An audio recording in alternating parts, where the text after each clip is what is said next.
Hey folks, good morning and welcome to another episode of Steelers Morning Rush. I'm Alan Saunders. It is Thursday, August 14th. The Pittsburgh Steelers have a joint practice with the Tampa Bay Buccaneers at Acrisure Stadium. This afternoon, Mike Tomlin will speak to the media beforehand at 1 p.m. Practice at the usual Steelers time. Me and Smitty on the afternoon drive to talk about it later. May also get some practice report type video as well if we keep our fingers crossed.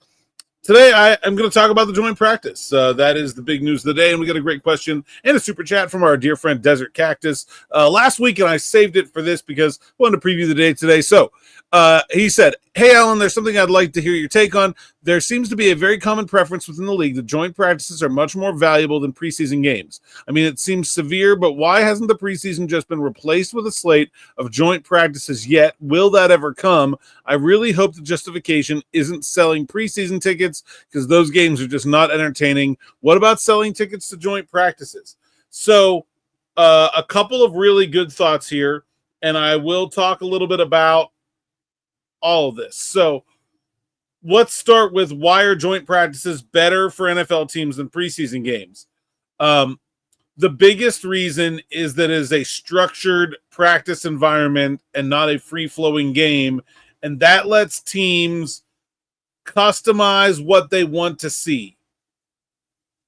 If a team really needs to work on goal line, they can run 15 plays of goal line in a joint practice instead of hoping they get a situation to run goal line in a game.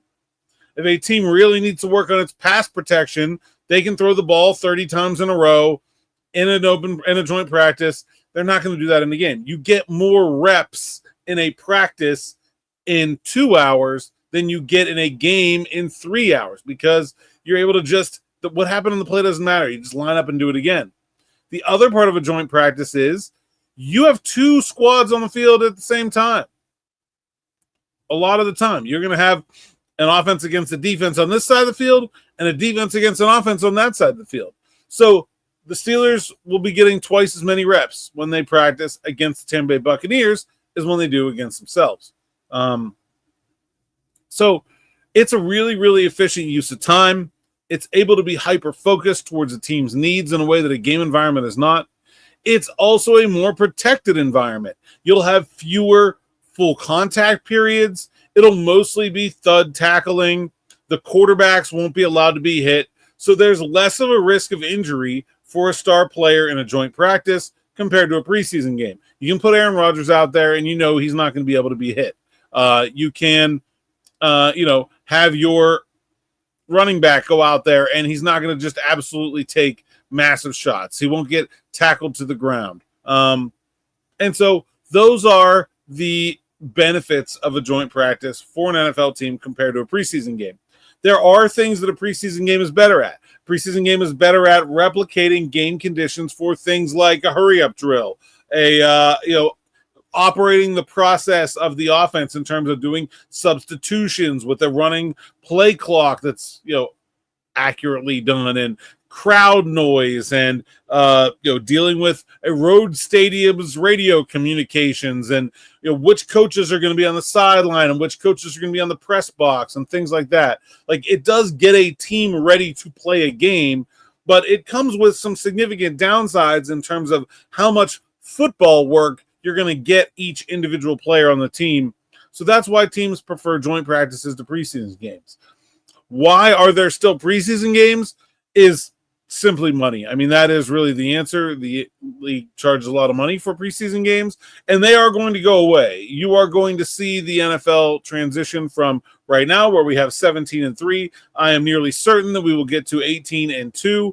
It would not totally shock me if at some point in the future we see them go beyond that and completely eliminate the preseason, or eliminate the preseason for veteran players and make the preseason something where only guys that are trying to make the team are a part of, and guys that are already on the team, maybe in a roster battle, whatever, they just simply participate in these joint practices. And as far as selling tickets to joint practices, they can, and some teams do. Some teams do have their joint practices open to the public. But one of the things that teams usually like about joint practices is that because they are private, because they're not recorded, well, they are recorded by the teams, but they're not broadcast, I should say. Teams will be a little bit more willing to show things on tape and, try to attack a specific scheme in a specific way that they might do in a regular season game, but that they would never do in a preseason game.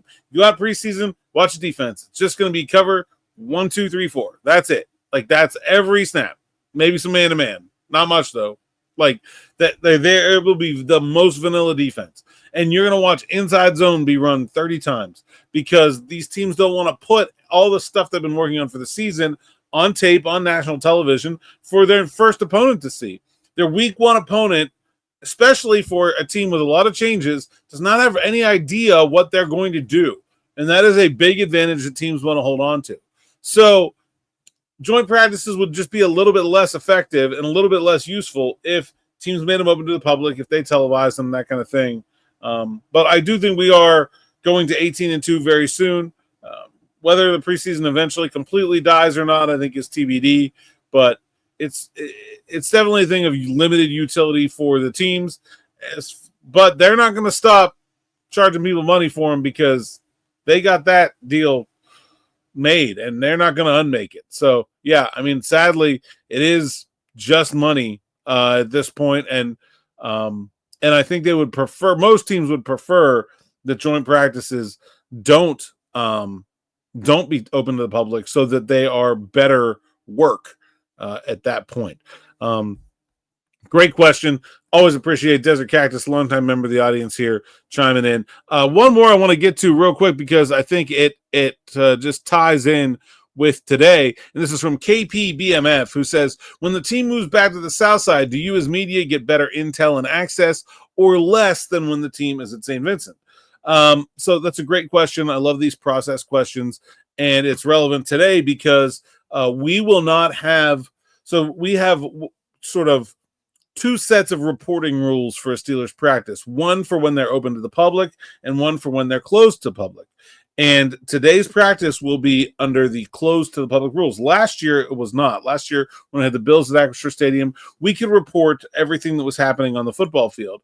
This year, it'll be a closed practice rule, meaning we are not allowed to report what we see at practice in terms of specific details. What kind of plays are being run, what players are doing, who's working with which team, who's playing at what position. We won't be able to report on any of that. All we'll be able to report is what we get confirmed to us by players in the locker room or on the field or wherever we're talking to the players after practice. And so that's a big difference. And it doesn't necessarily make it makes our content worse, right? Like we have a lot, you're not going to know who wins 7 shots. You're not going to get big takeaways from training camp practices like you do from training camp practices because we're just simply not allowed to give those kind of details like we do at training camp. And so in terms of like reporting on what we see at practice, there's no question that the St. Vincent experience is better. I do think the way that we talk to the players in season at the South Side lends itself to better reporting because we are in the locker room with them.